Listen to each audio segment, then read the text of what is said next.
नमस्कार. मराठी भाषा विश्व या माझ्या युट्यूब चॅनलमध्ये आपल्या सर्वांचं पुन्हा एकदा स्वागत. आज आपण इयत्ता 8वी बालभारतीचा लाखाच्या कोटीच्या गप्पा हा जो काही विनोदी असा पाठ आहे, जो मागच्या वेळेला आपण त्याचं स्पष्टीकरण पूर्णपणे पाहिलं होतं. आज आपण त्याचा स्वाध्याय बघणार आहोत, संपूर्ण स्वाध्याय. चला तर मग सुरू करूया.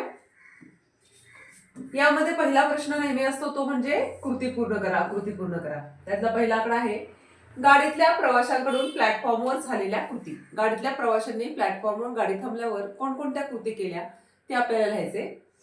त्यामध्ये काही प्रवासी कंटाळून प्लॅटफॉर्मवर एरझरा घालू लागले. 2 प्रवासी दगडी बाकावर बसले आणि त्यांनी गप्पा सुरू केल्या. काही जणांनी बुक स्टॉलवरून वर्तमानपत्र घेतलं आणि ते वाचता वाचता जागेवर आडवे झाले. चौथा आकडा आहे ते 2 प्रवासी सुद्धा कंटाळले, मग त्यांनी चहा घेतला आणि पुन्हा गप्पाला सुरुवात केली. पुढचा आकडा आहे इंग्लंडला जाण्यासाठी राजाने केलेली तयारी. या राजाने इंग्लंडला जाण्यासाठी कोणकोणती तयारी केली होती? पासपोर्ट मिळवला होता, व्हिसा काढला होता, 4 सूट व इतर नेहमीचे कपडे घेतले आणि काकांनी दिलेले खास घड्याळ राजाने आत्ताच वापरण्यासाठी बाहेर काढलेले होते. या 4 गोष्टींची तयारी राजाने केलेली होती.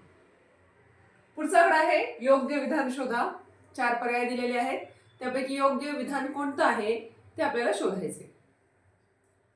लेखकाची नागपूर दादर पॅसेंजर गाडी होती. योग्य आहे का विधान? नाही.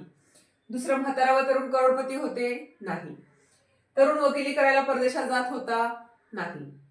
चौथा पर्याय आहे 2 प्रवाशांमध्ये एक म्हातारा आणि दुसरा तरुण होता. म्हणजेच पर्याय क्रमांक 4 हे उत्तर जे आहे ते या ठिकाणी हा पर्याय बरोबर आहे. दुसरा आकडा आहे म्हातारा व तरुण दोघांच्या बॅगेत खूप पैसे होते. चूक. म्हातारा व तरुण दोघेही कलाकार होते. हे अगदी बरोबर विधान आहे, पर्याय क्रमांक 2. तरी आपण पुढचे विधान बघूया. म्हातारा व तरुण एकमेकांचे नातेवाईक होते. अयोग्य. म्हातारा व तरुण बेजबाबदार होते. अयोग्य. म्हणजे या ठिकाणी पर्याय क्रमांक 2 हे उत्तर आपलं बरोबर आहे. पुढचा आकडा आहे प्रवाशाने समोरच्या बाकावरच्या प्रवाशाने केलेल्या वक्तव्याबाबत तुमचे मत पाठाधारे लिहा.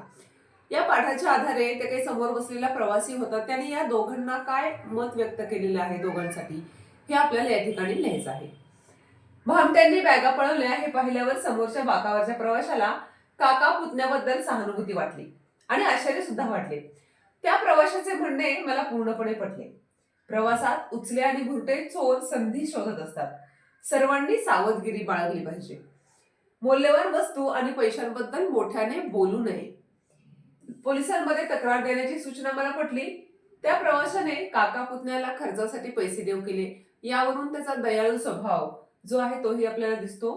कोट्यावधीच्या बॅगा पळवल्या गेल्यावरही काका पुतणे शांत होते. ही आश्चर्यकारक गोष्टही आपल्याला इथे जाणवते. पुढचा आहे पाठाचा शेवट वाचण्यापूर्वी तरुण व म्हातारा यांच्याविषयी तुमच्या मनात कोणते विचार आले? आता जोपर्यंत आपण शेवट वाचत नव्हतो तोपर्यंत आपल्या मनामध्ये काय काय विचार आलेले आहेत की तो म्हातारा आणि तरुण यांच्या संदर्भामध्ये, कारण ते मोठमोठ्याने प्लॅटफॉर्मवर गप्पा मारत होते आपल्या पैशा संदर्भात. सुरुवातीला म्हातारा आणि काका पुतणे आहेत असं वाटलं. त्यांचे बोलणे खरे वाटले. तरुण शिक्षणासाठी इंग्लंडला जात आहे आणि श्रीमंत काका त्याला मदत करत आहेत याबद्दल आदर वाटला. पण पुढे लाखो कोटींच्या गप्पा अवास्तव वाटल्या. 10 कोटी, 80 लाख, 40 तोळ्याचे दागिने बॅगेत मावणे अशक्य आहे. कोणीही इतक्या मौल्यवान वस्तू रेल्वेत घेऊन जाणार नाही. त्यामुळे ते लोकांची गंमत करत आहेत असे वाटले. शेवटी सत्य समजले. पुढचा जो आहे तो थोडासा व्याकरणाचा भाग आहे. खेळूया शब्दांशी.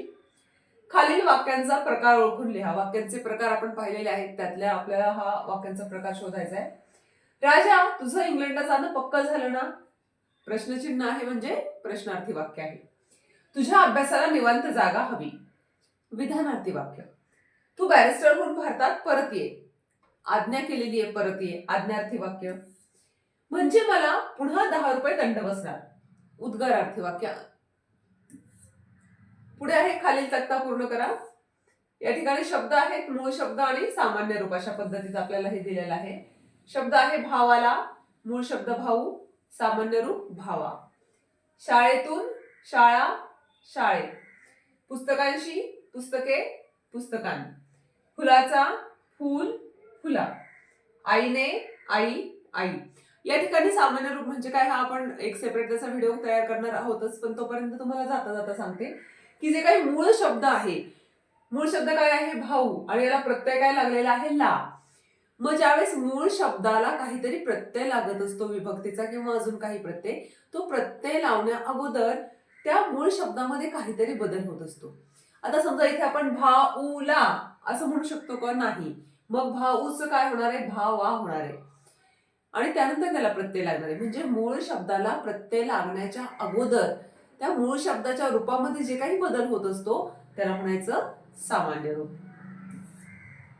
खालील शब्दसमूहाचा वाक्यात उपयोग करा. गप्पा रंगणे, घरी आलेल्या पाहुण्यांशी काकांच्या छान गप्पा रंगल्या. पंचायत होणे, या वर्षी उन्हाळी सुट्टीत देखील जादाच्या वर्गासाठी सर्व मुलांनी उपस्थित राहायला सांगितल्यावर सर्व विद्यार्थ्यांची पंचायत झाली. खालील वाक्यातील अधोरेखित शब्दांचे वचन बदलून वाक्य पुन्हा लिहा. त्यांचा खेळातील दम संपत आला. त्यांचा होत नाही, ते त्याचा. म्हणजे आपल्याला शब्दांचं वचन बदलायचंय, तर त्यांचा ऐवजी त्यांचा काय आहे? अनेक वचन आहे, आपल्याला त्याचं एक वचन करायचं. मग आपण त्यांचं काय केलंय? त्याचा. त्याचा खेळातील दम संपत आला. कॅप्टनने खेळाडूला इशारा दिला. खेळाडूला, खेळाडूचं अनेक वचन काय आहे? खेळाडूंना. मग कॅप्टनने खेळाडूंना इशारा दिला.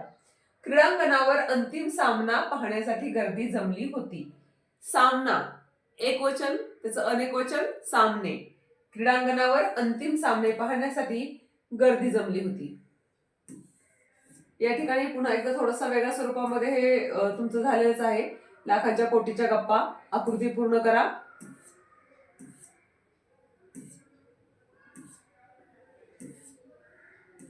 ओके,